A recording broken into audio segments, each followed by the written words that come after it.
Freakonomics Radio is sponsored by Hotels.com. Hotels.com gives you access to hundreds of thousands of hotels worldwide. And when you join for free, you can save up to 20% instantly with member prices. Plus, every stay earns rewards. So when you book one trip, you're already lowering the cost of the next one. Hotels.com is simple, rewarding, and designed to help you get more out of every stay. Sign up for free and book today. Hotels.com. It's all in the name. Freakonomics Radio is sponsored by Amica. You know what they say, if you want to go fast, go alone. If you want to go far, go together. So go with Amica and get coverage from a mutual insurer that's built for their customers, one that looks after what's important to you together. Auto, home, life, and more, coverage that fits your unique needs. Amica helps you protect what matters most. Visit amica.com and get a quote today.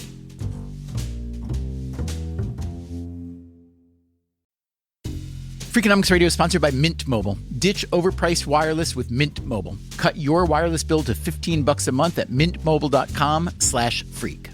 Upfront payment of $45 for 3 months, $90 for 6 months, or $180 for 12 months.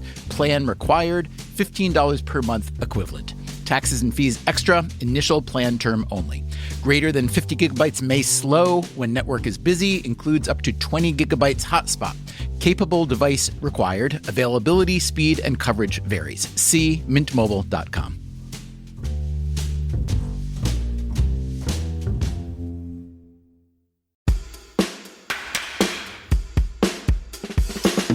Hey there, it's Stephen Dubner. We are breaking into your feed with an extra episode this week. This is a playback of an episode we put out in 2015. It is about how one man, a soft-spoken but wildly interesting and accomplished man, had a vision and acted upon it. His name is Tony Hsieh. For more than 2 decades, he was CEO of the shoe company Zappos. He was known in the tech and entrepreneurial communities and beyond as an iconoclast and a dreamer, maybe even a seeker. Before recording this episode in Las Vegas, I had met Hsieh just once or twice before with my friend and co-author Steve Levitt. Both of us were really taken with Hsieh himself and a book he published called Delivering Happiness. About a week ago, Tony Hsieh died at age 46. When I heard the news, I dug into our archives to play back the episode. I thought you might all like to hear it too. Keep in mind that some of the facts and figures are now outdated. We'll add a few updates at the end. Hsieh himself doesn't actually appear until the second half of the episode, but as you'll hear, his ghost is sort of floating through the first half too. You'll also hear that his drink of choice was Fernet Branca. If you like a drink now and again, you might want to pour one out now for Tony.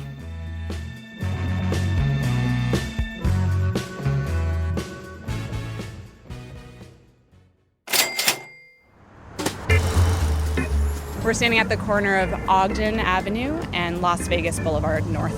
In Las Vegas, Nevada. Nevada? Not Nevada. It is Nevada? Nevada. Oh, God, I had it wrong the whole time. I always try to be so respectful of the way that a place is pronounced in the place where it is, like Oregon, I think. Oregon? Now I'm probably wrong on that. No, you're right on that. It is New Jersey, right? No. Okay. And we're looking up at the Ogden. Yeah. The Ogden is a luxury condo building in downtown Las Vegas. Not on the Strip, the famous part of the city with all the huge hotels and casinos and glitter. The old downtown is about 5 miles north of the Strip, but it's still Las Vegas, still in the state of, say it with me, Nevada. Apartments in the Ogden sell in the low to mid 6 figures. You've lived there how long? I've lived there a year and a half. And you are? Maggie Hsieh, and I run business development for Downtown Project. The Downtown Project is, as the name implies, a project to make downtown a thing again in Las Vegas, a vibrant area where a lot of people might actually want to live. Vegas is a very unique market. You have a family, kids, animals. It's, less appealing to have an apartment downtown. So Right. What we're really trying to do is boost up the amenities. So you have a dog park nearby, you have restaurants within walking distance. Yeah. But as you'll hear, it's more than just that, more than just boosting amenities. The Downtown Project, founded in January 2012, comes with a big vision and a big price tag, which is being funded primarily by one man. So the initial allocation of the project was $350 million, Right. Fully funded as a for-profit entity by Tony Hsieh. Tony Hsieh, that's Hsieh, is already a business iconoclast. He first got involved with Zappos, the online shoe and clothing retailer, as an investor, but then became its CEO and has presided for years over a corporate culture that most corporations wouldn't recognize. Among his priorities, having fun, empowering his call center employees, and making customers happy at almost any cost. We've written about Hsieh and Zappos before, how, for instance, company meetings are sometimes held in a bar, and why customer reps are encouraged to talk to a customer for as long as they want, all without a script, and how they're authorized to settle problems without calling in a supervisor. They can even fire a customer who makes trouble for them. And how Zappos gives new employees a chance to quit their brand new job and even get a quitting bonus, about 1 month's pay, because Tony Hsieh figures he would rather weed out anyone who doesn't really want to work at Zappos. All those gambles paid off. In 2009, Amazon.com bought Zappos for about $1.2 billion. Now Hsieh is using some of his money for an even bigger gamble, to try turning downtown Las Vegas into a very different kind of city. So, in this episode of Freakonomics Radio, we'll do what most of you think about doing whenever you visit Las Vegas, I'm sure. We sit around a campfire and chat with Tony Hsieh and campfire-appropriate beverages. I'm not really normally a beer drinker. And this is your first PBR. I think ever. It tastes like beer. Yes. We had a Burnett shot earlier for those of you just tuning in.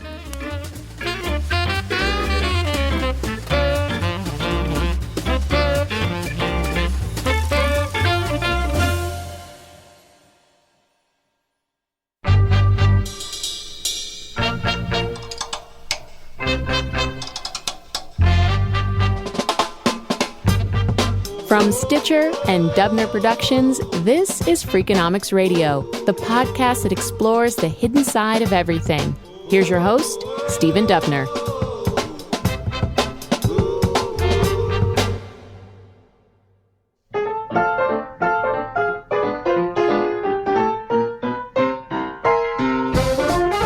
Compared to the rise of Las Vegas itself, a gambling and entertainment mecca built in the middle of nowhere through the moxie of some Jewish gangsters, Mormon bankers, and other colorful characters, the downtown project that Tony Hsieh envisions isn't quite so bold. But for anyone who cares about cities and about the future of cities, it's worth paying attention to.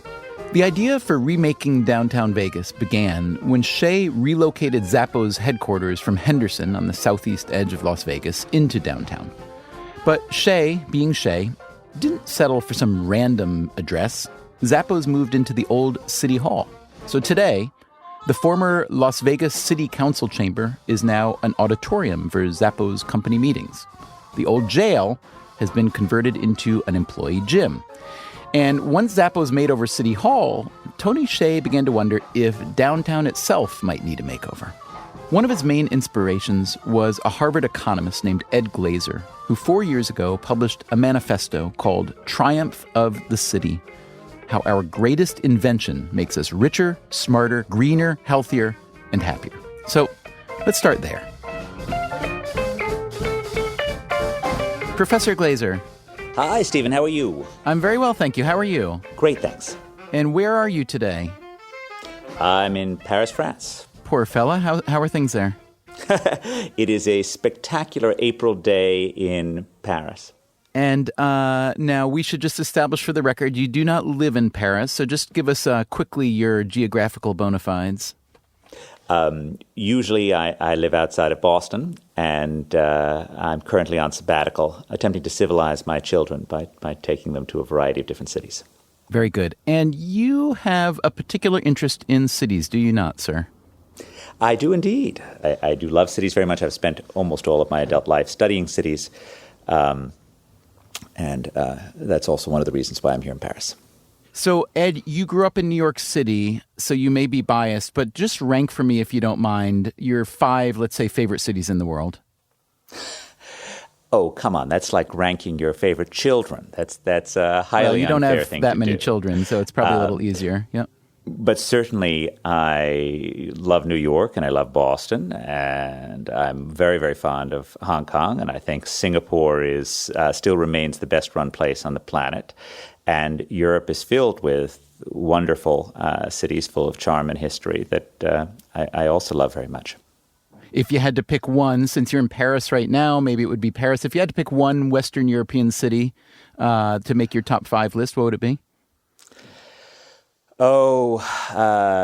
Certainly Paris is great. I also, I just spent a month in Barcelona, which I also love. And look, I'm passionate about London as well. Mm-hmm. You've shared with us your 5 or 7 favorite cities, noting that what makes them your favorite is not necessarily universal. Where on your list, and this list can be as long as you want, of cities in the world, where would Las Vegas rank on that list?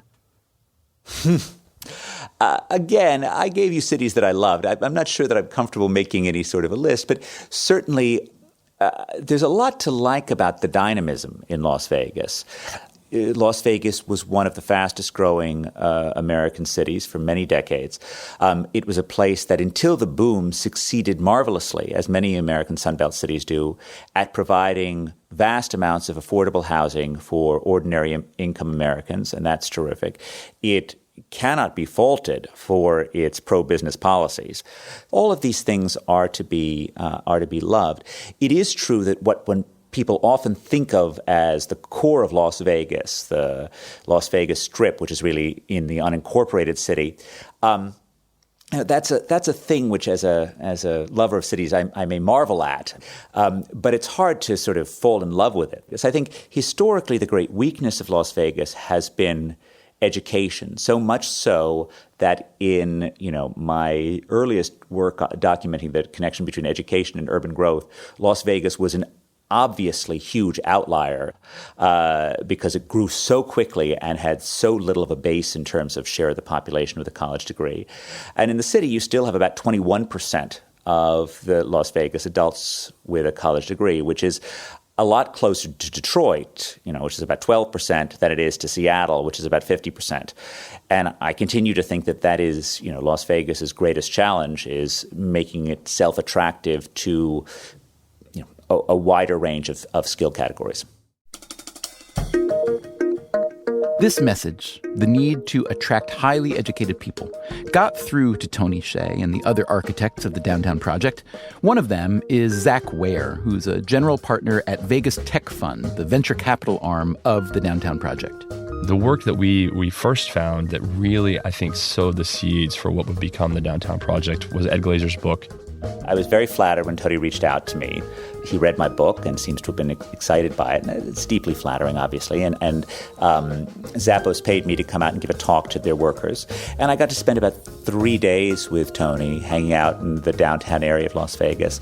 I thought it was fascinating what he was doing. And I thought it always seemed like it was an uncertain bet. The bet was whether Tony Hsieh could use his fortune to reshape downtown. Not, however, by building big attractions that draw visitors, but rather by reconfiguring things for the locals. Zach Ware again. So in Tony's case, he set about on the real estate side to acquire a fairly large contiguous area of land. And his perspective was, I don't necessarily need to build everything. I don't want to. I don't want to program the neighborhood. I'm not someone who can do that. But what I can do is be a force as best as I possibly can. So our secret weapon, if we wanted to have restaurant, bookshop, bar, co-working space, and so forth, sort of coexisting together, our secret sauce was that Downtown Project owned all the property. The idea is that when you look at co-working spaces, offices, cities, the magic and creativity that happens in those places is as a result of random encounters and conversations with people you otherwise wouldn't know to reach out to, couldn't reach out to, didn't know existed. They have a word for this: collisions. Collisions are one of the most important metrics that Ware and Hsieh have in mind. It's engineering an environment to support collisions, to inspire collisions, and being very mindful that a master plan, single idea can be very, very risky, that letting the neighborhood sort of evolve itself is what makes, in our minds, long-term magic happen. Ed Glazer says this vision is very different than most visions about how to build or grow a city. When you look at the globe and what building cities usually it means that somebody has come up with a couple $2 billion to build some form of project, a convention center, a sports stadium, maybe something to do with transportation, and then they try to wrap a city around it. And sometimes it works, at least half of the time it doesn't, but it's very much of a view that what cities are physical structures and let the people, follow that. Hsieh was remarkable because his view was that the structures should actually follow the people. And that's a view I largely share, that actually focusing on the real heart of the city, which is always the humanity that's dwelling in that city, is the right thing to do. And it was very much a view that the neighborhood would grow organically, that it would originally be housed in older buildings and have businesses housed in things like shipping containers. It would focus on the social networks, on the bumping into each other of different people. It was a very exciting vision. Now, I think it's hard to make a dense downtown area work in Las Vegas, right? I mean, the entire Sun Belt area in the U.S. is an area that's built around the automobile. Now I'm back on the street with Maggie Hsieh, who runs business development for the Downtown Project. It was about 5 p.m. on a Tuesday in February. Vegas was just recovering from a cold snap. It had gotten into the 40s. There'd been snow on the surrounding mountains. Zappos had been planning a charity event featuring Britney Spears and a bunch of zoo animals. Britney Spears was still going to show up, but the zoo animals were kept at home because of the cold. So we're at the very beginning of the Downtown Project here, Las Vegas and Ogden. So if colliding and collidability and collisionability, et cetera, are what you're after, it's, prime time, late afternoon, and we're the only people on the corners. And there are 200 cars within eyesight, so they're all colliding, or not colliding, but interacting with each other. How much more urban does it need to get before the stuff that you want to happen starts to happen? Yeah, and I think it's a mix of increasing the residential density, but also increasing walkability. And so Las Vegas is a very car-centric culture, and people are used to driving places. There's nothing surprising in this. All of the world's urban areas are built around the transportation technology that was dominant in the era in which they were being produced. So, the Western cities, which are post-war typically, were built around the car, Las Vegas as much as any. So the Hsieh vision of sort of a denser walking area was always a little bit at odds with that. Although Las Vegas was always somewhat quirky because of the desire of tourists to be able to walk places. So it always had more density, more walkability than, let's say, Phoenix did or Oklahoma City. And I think the attempt to sort of creatively reuse old space, the attempt to focus on social connections, all of that seemed, exciting and visionary, if indeed something of a gamble. The Downtown Project is now one of the biggest landowners in downtown Las Vegas. It directly employs more than 250 people and estimates that it has helped create at least 900 jobs through its startup investments. It owns and operates some properties like the Container Park, an open-air shopping and eating and entertainment zone, a grocery store, a boutique hotel, and the Gold Spike. That's a bar and restaurant that also serves another function. So this is the Gold Spike, and it used to be a casino with dollar strip blackjack and lots of other interesting games, and we converted into a co-working space. So you'll notice power outlets, free Wi-Fi. It's actually a great place for startups that don't have offices to meet and have meetings. So are these guys over there co-working, or are they just drinking? So the gentleman in the far corner actually runs our food and beverage operations, and so he's having a meeting, a little bit of both. Okay. The Gold Spike is perfectly inviting, but only a handful of people had taken up the invitation, at least on this one weekday afternoon. It felt a little bit like a really nice model home version of a bar. It doesn't have to be perfect when you first open it. It was intentional, so being able to understand how people use the space. And the best example is the backyard. So the backyard actually was a parking lot when we first opened. And one day someone said, why not build an ice rink? Right. So we built out what we called the Cold Spike. And we had ice rink. These were all decorated as gingerbread houses.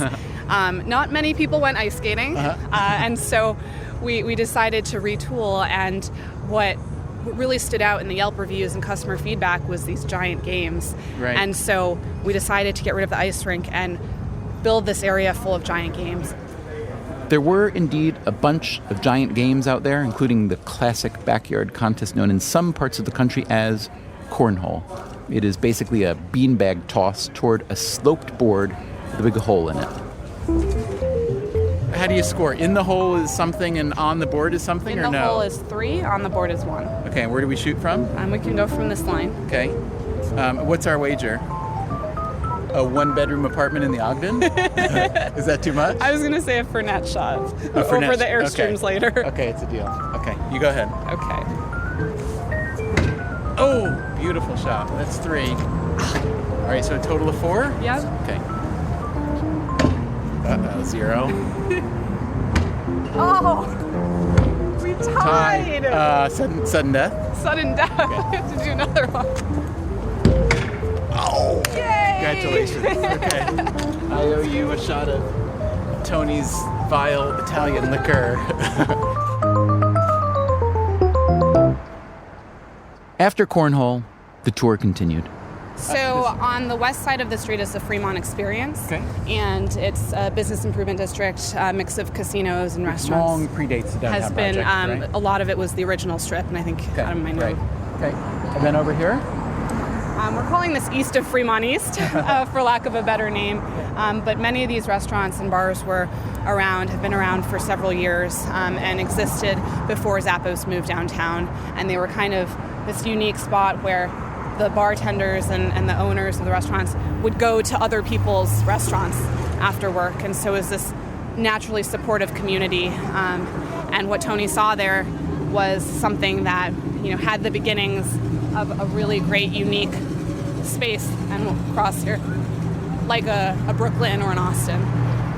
If you know Brooklyn or Austin, it might seem impossible to remake the old downtown section of Las Vegas in their image. But remember, the Downtown Project has a secret weapon, an urban economist, Ed Glazer, who believes that the key to an effort like this is to attract a certain kind of entrepreneur. Ed, you wrote a paper back in 2009 called Clusters of Entrepreneurship, and it seems as though Tony is following this plan quite closely. I'll read you the beginning of your abstract. Employment growth is strongly predicted by smaller average establishment size, both across cities and across industries within cities. And Tony, as you know, is trying to trying to start up and encourage a lot of small businesses, restaurants, shops, bookstores, and so on. Talk about that for a minute. Obviously, you think that's the right way to go. Why is that the right way to go? How does that work in cities? Well, I think this is maybe best illustrated by the counterexample, which is Detroit. So Detroit goes from being one of the most entrepreneurial places on the planet in the 1890s, right, which is filled with a cluster of smart people just trying to do the new thing, a lot like Silicon Valley in the 1960s. And it succeeds so well that it creates these massive automotive companies that provide fantastic wages, are incredibly productive. I mean, it has a 70-year run that is, almost unimaginable in terms of its urban triumph. And yet the very success of those companies basically kills off the tradition of entrepreneurial human capital. It trains people who make superb company men, but not scrappy entrepreneurs. And entrepreneurship, like anything else that matters, is a skill. It's something that's built. And if you've spent your life working for General Motors, you're not likely to be the right person to start up some, scrappy new electronic greeting cards company if General Motors falters. And that's really, I think, what that paper is about, and what the sort of long litany of evidence that shows the sort of role of proxies of entrepreneurship as predicting urban success. It suggests that just as normal human capital, share of the population with a college degree, is very predictive of which areas do well. Measures of other types of human capital, like the amount of entrepreneurial skill in the area, also predict urban success.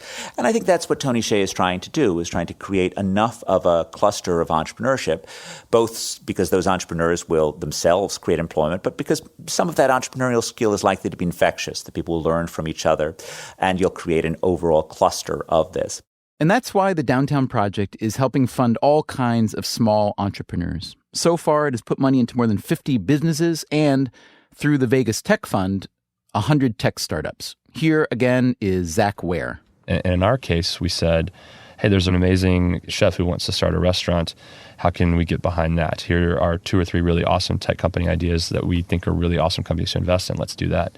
And the idea for us has always been create value by creating diversity. Try not to bet on one thing, but rather have 100 amazing idea or interesting ideas where 20%, 30%, 40% can fail, and you still have a very diverse, active economy and ground activity, rather than choosing one big, gigantic thing like a stadium, or a big building that can fail. And when it fails, the whole neighborhood goes down with it. The epicenter of the downtown project, the densest small business incubator, feels like a cross between an outdoor mall and a county fair.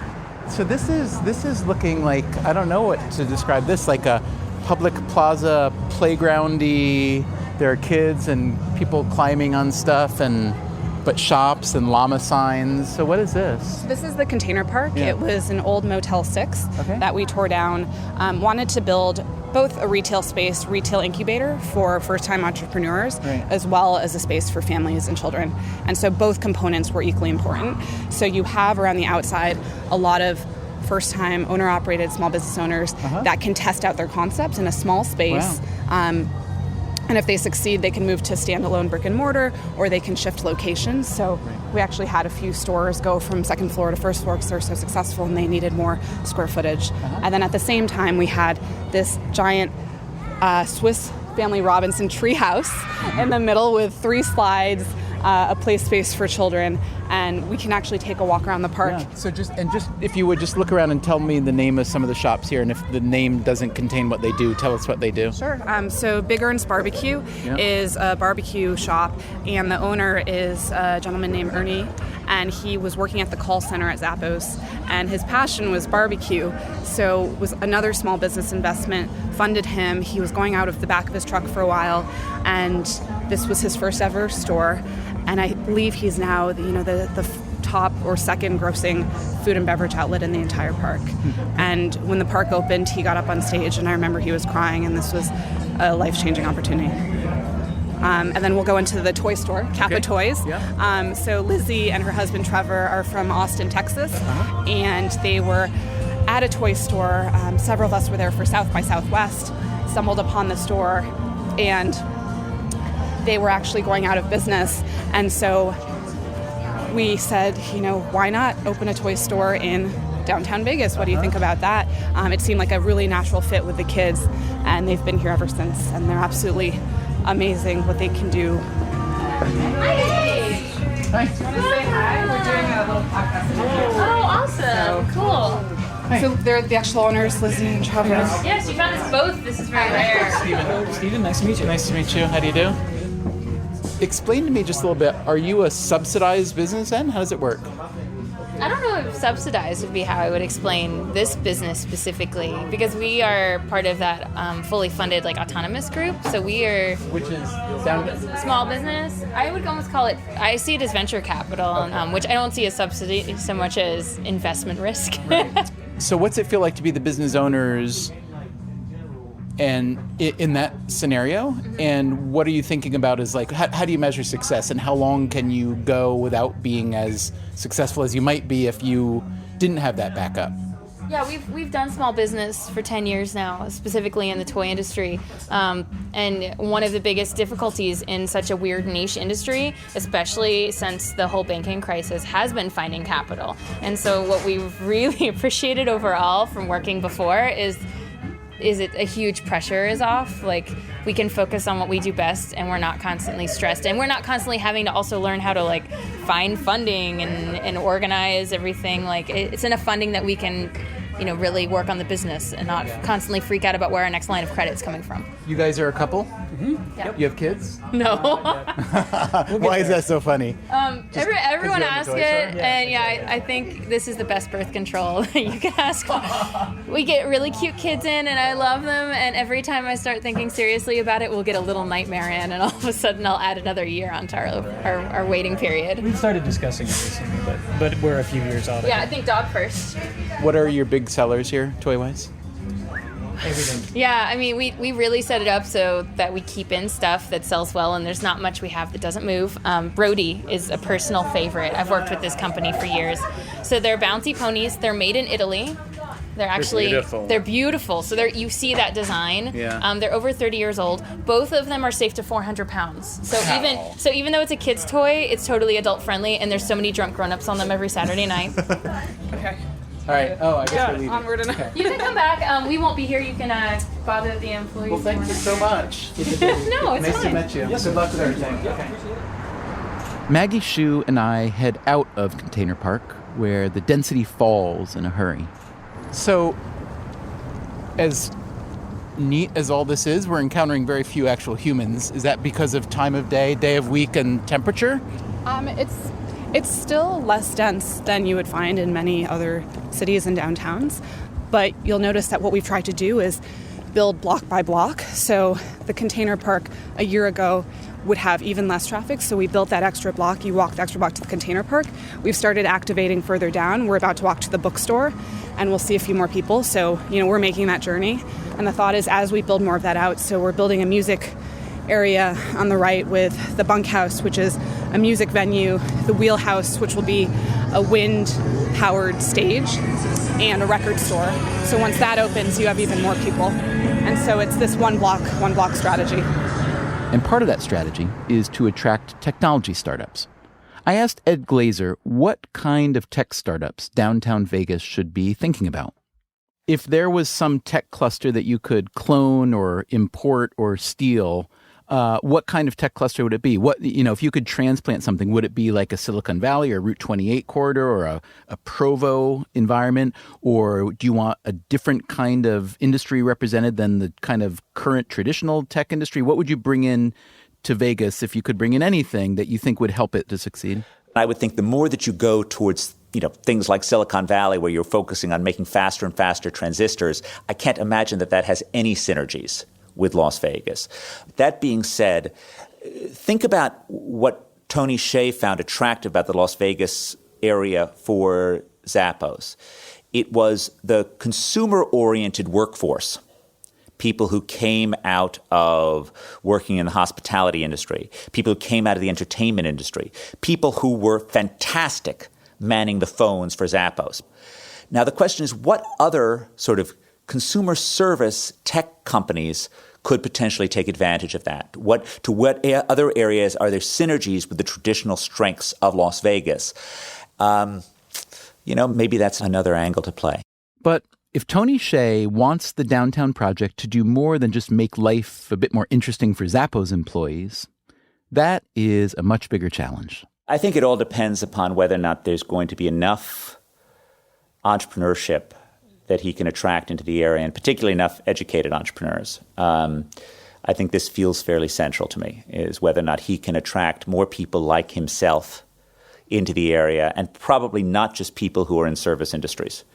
He needs to, get something more of a chain of, tech people who decide that this is a whole lot cooler and a whole lot cheaper than other places that they could move into.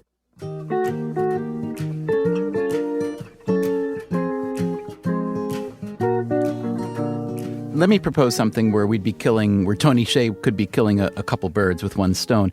What would it take for you to bring your family to Las Vegas, to Downtown Project, for, let's say, 3 years, to establish a kind of Triumph of the City Urban Institute, where you'd be the star attraction and you'd work there and live there, and then the other IQ would flow? How much does Tony Hsieh need to pay you per annum? Well, I don't know about money. I mean, I think the problem is that my welfare function depends critically on having people who are smarter than I am around me. And I would need to make sure that my kids also had a lot of people who were smarter than they were around them. And if you can guarantee me that, I think I'd be willing to go. That in some sense is the challenge that you face in starting a new city, is to sort of attract a cluster of talent that can then feed on itself. And I don't know how feasible that is, or whether or not that will be achieved. But if you judge the project in the abstract, I mean, if it were me doing it, I'd be pretty sure that I would screw it up, right? I mean, but he is a remarkable guy with a remarkable track record who is, deeply charismatic in many ways. So you would have lost money in the past betting against Tony Hsieh. So I'm not sure I would be ready to start betting against him now. Coming up on Freakonomics Radio, we finally get around the campfire with Tony Hsieh himself to hear what he's got in mind. A lot of city revitalization projects are really top-down, master planned, and we're really anti that. It's really more about backing the entrepreneurs and their passions. That's coming up right after this.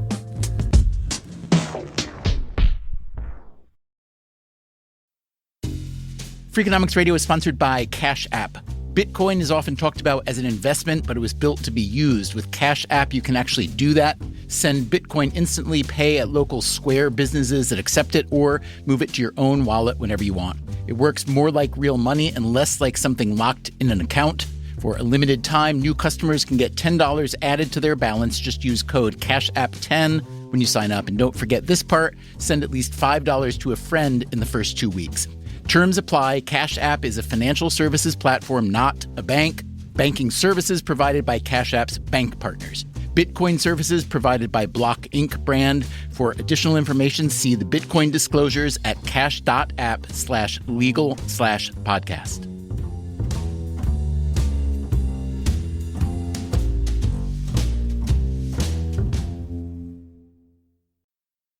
Freakonomics Radio is sponsored by Figure. Did you know that 40% of homeowners own their home outright? If that's you, don't let your equity sit idle. Tap it with a home equity line of credit. Figure, the #1 non-bank HELOC lender in the U.S., helps tap equity you've built in your home so you can do things like tackle a renovation or pay down debt. HELOC is a line of credit secured by your home. You can draw what you need, repay, and draw again. Figure offers a 100% online application. Get approved in 5 minutes and funding in as few as 5 days. It's faster than a bank loan and cheaper than a personal loan. Check your rate today without impacting your credit at figure.com/Freakonomics. This post is sponsored by Figure, NMLS ID 1717824. Figure is an equal housing lender. For more information about their licensing, visit nmlsconsumeraccess.org. Figure's HELOC is subject to credit approval and terms apply. Freakonomics Radio is sponsored by Ozempic. Innovation happens through rethinking what's possible, and when it comes to GLP-1s, Ozempic pill does just that. Learn more about Ozempic semaglutide tablets, 4 and 9 milligrams, by calling 1-833-OZEMPIC or visit Ozempic.com to view the medication guide and ask your doctor what's possible with FDA-approved Ozempic pill.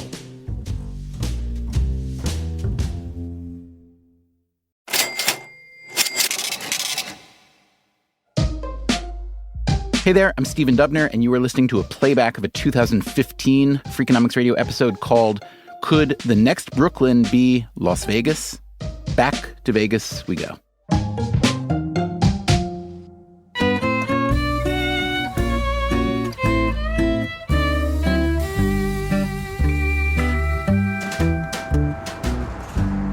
After our tour of the downtown project, we head to the outskirts of the area.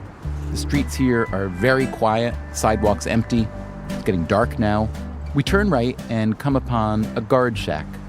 We get waved through. We're with the band.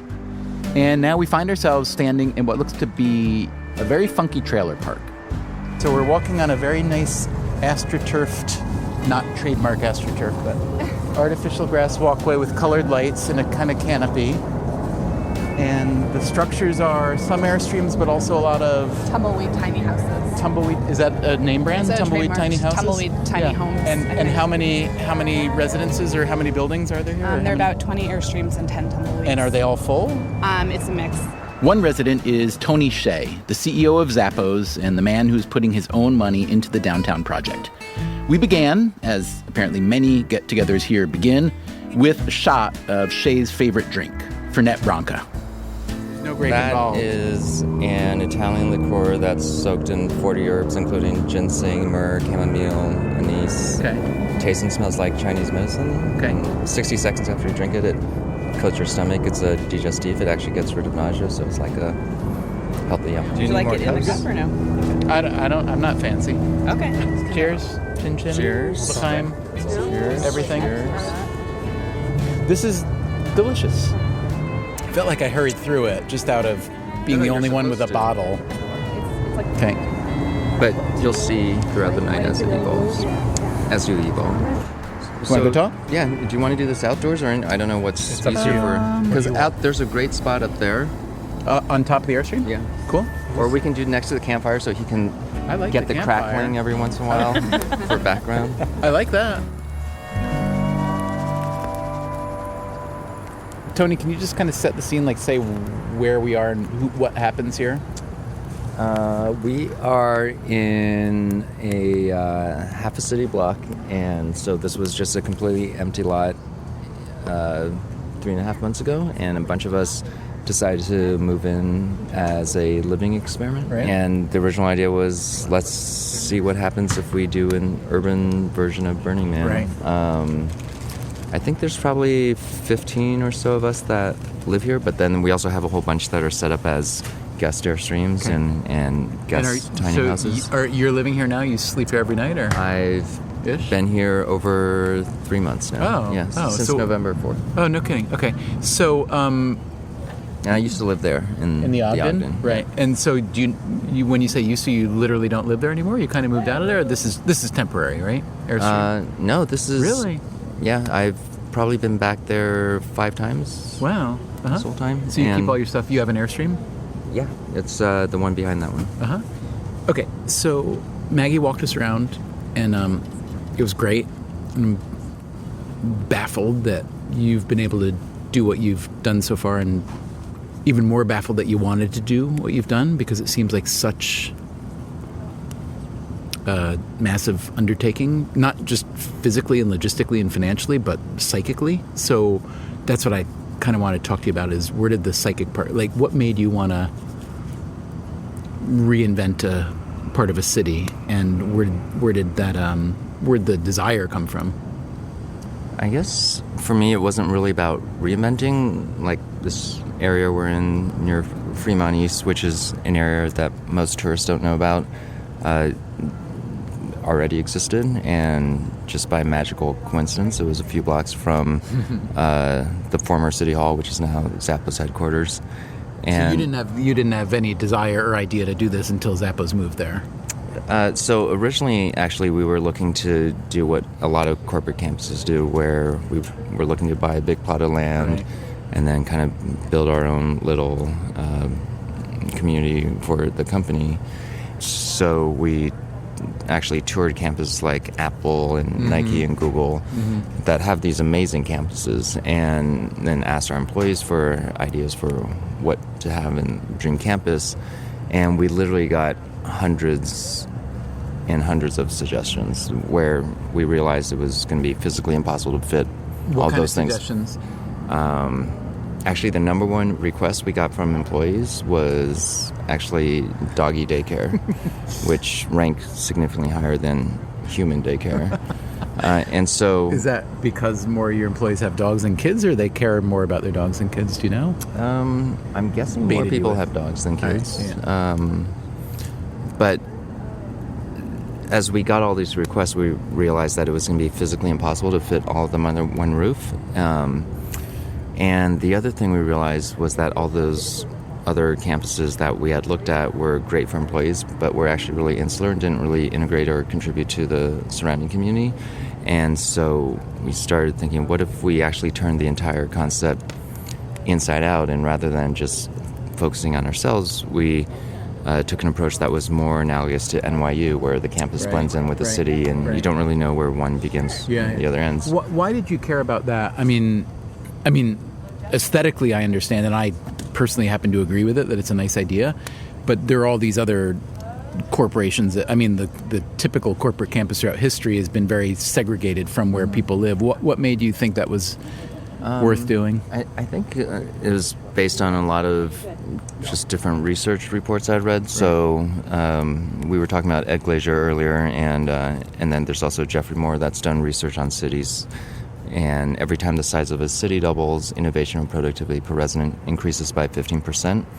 But the opposite generally happens with companies. As they get bigger, innovation or productivity per employee generally goes down. So part of it was wanting to avoid that fate and really think about how do we, over time, get Zappos to function more like a city and less like a typical bureaucratic. How much of that from your end was a desire for business growth, and how much of it was a desire,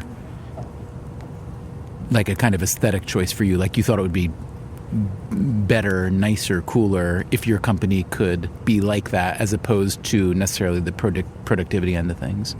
It was a few different things. There's the productivity part of it, and then there's also the attracting and retaining employees part of it. If employees that we're looking for want to be part of an urban environment, then that was definitely part of the motivation. But then the other interesting research is that most innovation actually comes from something outside your industry being applied to your own.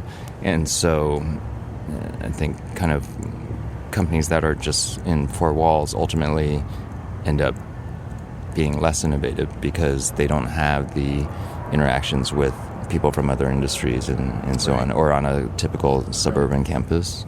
Most people who know you and know who you are, know what you've done, would consider you an innovator. I mean, that's kind of, in addition to being a success at business, that's what you're known for. Do you think that having been an innovator in business necessarily has inherently turned you into an innovator in this kind of thing, this kind of social urban experiment? I mean, is it one and the same? Is it necessarily related, or is it just something that's kind of an outgrowth of who you are as a person and what you like to do? I think it's more about, because I was never interested in anything related to urban revitalization or anything, or real estate until relatively recently. And for me, 10 or 15 years ago, I used to throw a lot of parties, and I would think about how do you design the space so that people collide with each other and interact with each other. And so, for example, if there's two bars at a party, then would shut down the first bar that's closest to the entrance, and then everyone eventually finds the alcohol, and then maybe an hour or two later open up the first bar, and then that promotes the circulation. And then within an office environment at Zappos, culture is really important to us. We want people to have those equivalent of water cooler conversations, and so would do a lot of thinking about how do you create more collisions. So we would do weird things like in our Henderson office in the building I was in, the parking lot was behind the building, and the previous tenant actually had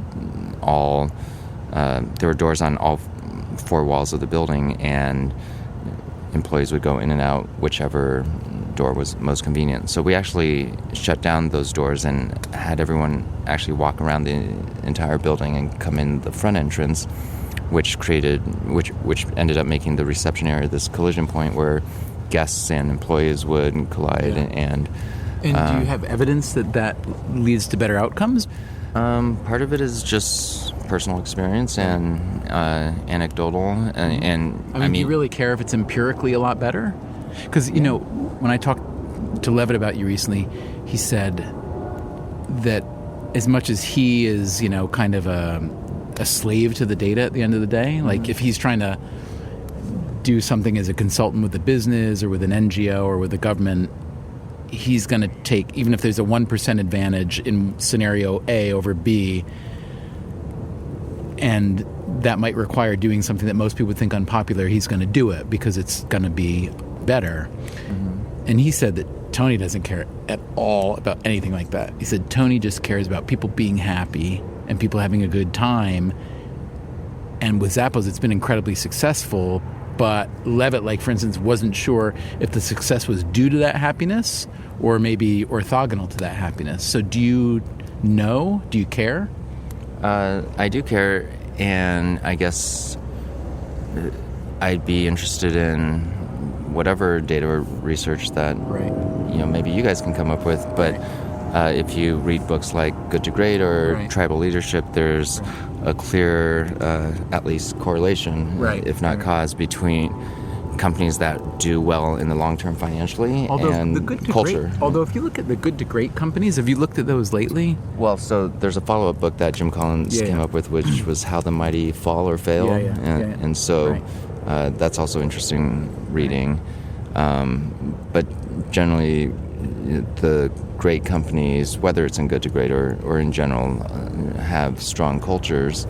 And so some people might think it's a strong culture that results in the long-term positive financial results, and some people could say it's the other way around, that because you have the ability to kind of develop your culture if you're being successful.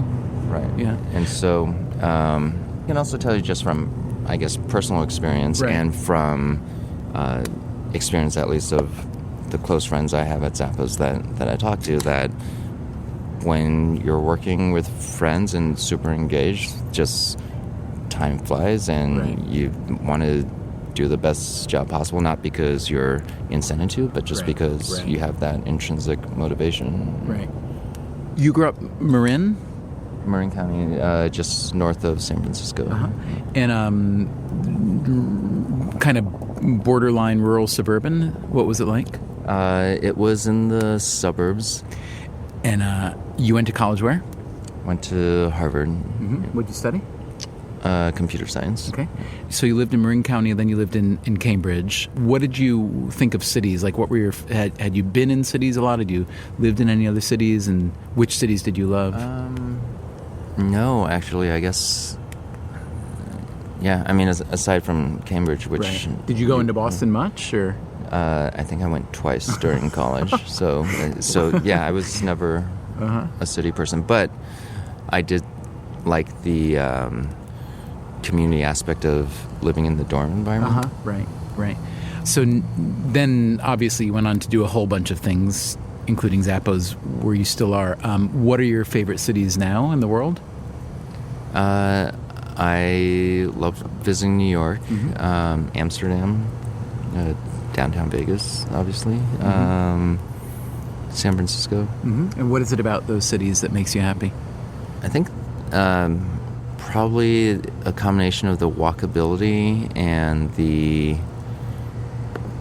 accessibility of really whatever you want. If you're in the mood for some random type of Indian food, you can find it, or if you want something delivered, you can find it. So where we're sitting here doesn't resemble what most people would think of as city at all. What's your ultimate dream of where we're sitting right now, which feels more Burning Man at the moment than the middle of a city? Do you want to have this feel like it's what Brooklyn now feels like someday, or no? I don't really know Brooklyn that well, but yeah, one of the, a few years ago, the easiest way to describe what we were trying to do from the downtown project perspective was imagine TED, the conference, meets South by Southwest meets Burning Man, but as a lifestyle instead of as an annual event.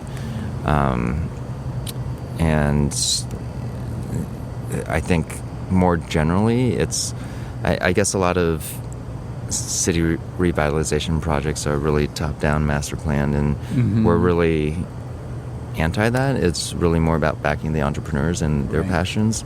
And so our goal is to help accelerate stuff, help make downtown Vegas a place of inspiration, entrepreneurial energy, creativity, innovation, upward mobility, discovery, and all that combination of creativity and entrepreneurism.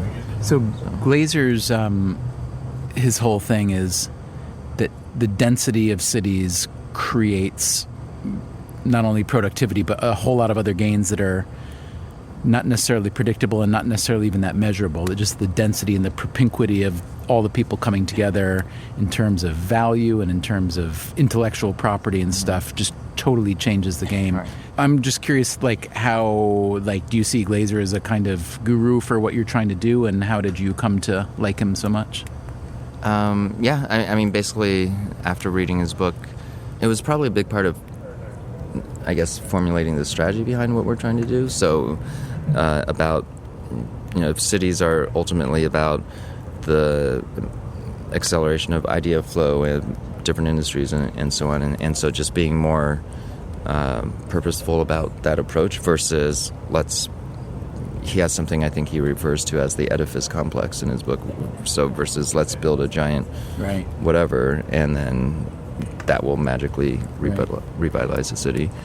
But for me, it was more the progression of, we talked about looking at party flow to within an office, getting employees to flow and collide, to this is the same concept, just at a different scale, but getting residents to collide and talk to each other, and just knowing that the more often that happens, just statistically, the magic will happen on its own.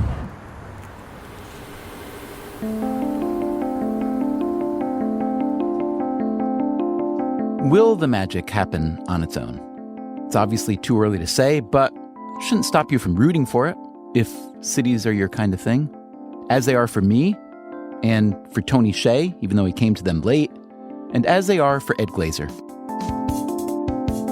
And let's say that 50 years from now or 100 years from now, downtown Las Vegas has turned into one of the most dynamic and original and productive and even aesthetically pleasing cities in the United States and the rest of the world. And you and I will presumably be long gone by certainly 100 years from now. What does it feel like to be the guy, the economist, who studies cities and how they thrive and how they've triumphed? How would that feel to have played a not insignificant role in that triumph? Well, that would be lovely. Of course, if it doesn't do well, I have to take the bones for that as well. But to be clear, I think, if I'm 1/100th of 1% of this, that would be a lot.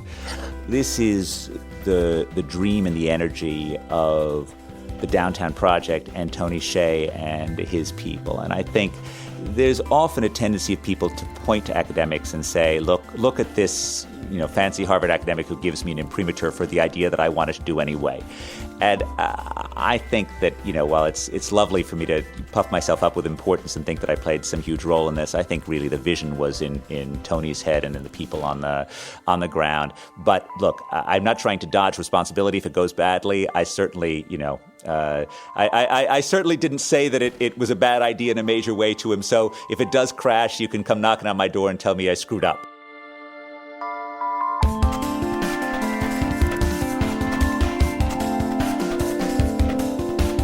That, again, was a playback episode from 2015. The Downtown Project, now known as DTP Companies, hasn't succeeded as much as Hsieh or others would have liked. Some of the companies they funded ran out of money and shut down or moved elsewhere. Critics complained there wasn't enough investment in housing. Also, they said Tony Hsieh could be mercurial, changing his mind too much. That said, the project did help make downtown more attractive for other developers and projects. A new resort and casino called the Circa just opened nearby. It is the first new downtown casino in decades.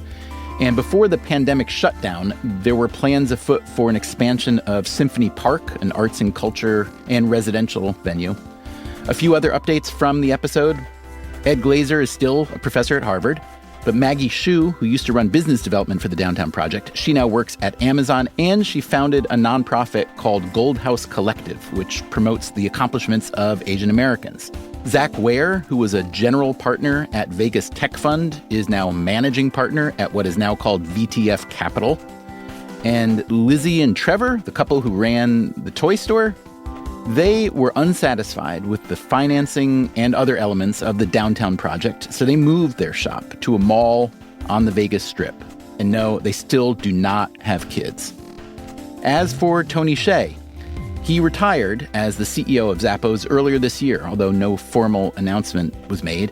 He died on November 27th, more than a week after sustaining injuries during a house fire in Connecticut. Again, just 46 years old. When I saw the news, I immediately thought back to that night in Vegas, sitting around a campfire, talking about the sun, the moon, the stars. I loved his curiosity, his appetite to always know more.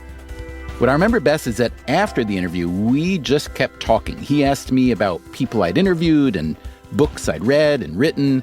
He told me about research papers he'd been reading and where they led him. He'd been reading a lot about the widespread adoption of artificial intelligence, and it concerned him. How did we know the AI wasn't going to turn on us humans once it had everything it needed and wipe us out? I wouldn't say it was a tortured conversation, but it was intense. I've thought about that conversation many times since, especially as the world has seemed to catch up to some of his concerns. I didn't know Tony Hsieh well, but I'm certainly going to miss him.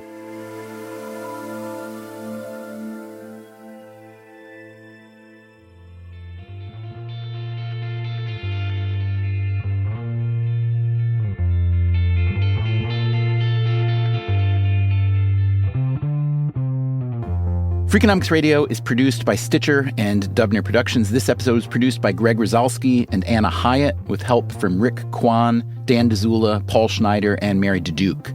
Our staff also includes Allison Craiglow, Mark McCluskey, Greg Rippin, Zach Lipinski, Daphne Chen, and Matt Hickey. Our intern is Emma Terrell. You can get Freakonomics Radio on any podcast app. If you'd like the entire back catalog, use the Stitcher app or go to Freakonomics.com, where we also publish transcripts and show notes.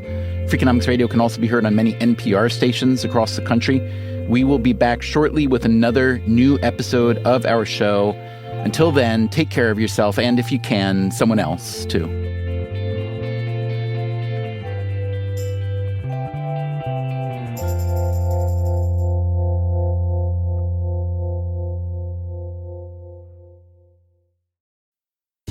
Freakonomics Radio is sponsored by Ozempic. Innovation happens through rethinking what's possible, and when it comes to GLP-1s, Ozempic Pill does just that.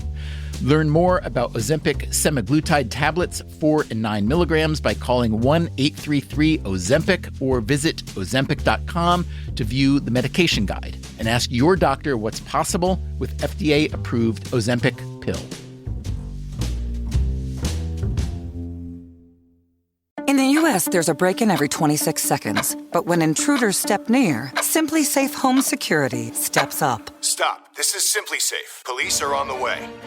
Using AI alerts, U.S.-based live agents help deter break-ins. Simply Safe, no long-term contracts. Save 50% on your new system with professional monitoring at simplysafe.com/SXM or with promo code SXM. Outdoor deterrence requires a Simply Safe Active Guard outdoor protection plan starting at $49.99 a month. Visit simplysafe.com/licenses for alarm license information. Tennessee 2012. Hey there, I'm Stephen Dubner, host of Freakonomics Radio. If you love the podcasts in the Freakonomics Radio network, I want to tell you about a way you can get even more from us. To hear our shows without ads and get exclusive access to Freakonomics Radio bonus episodes, please subscribe to SiriusXM Podcasts Plus on Apple Podcasts or sign up at SiriusXM.com/podcasts plus. Start a free trial today.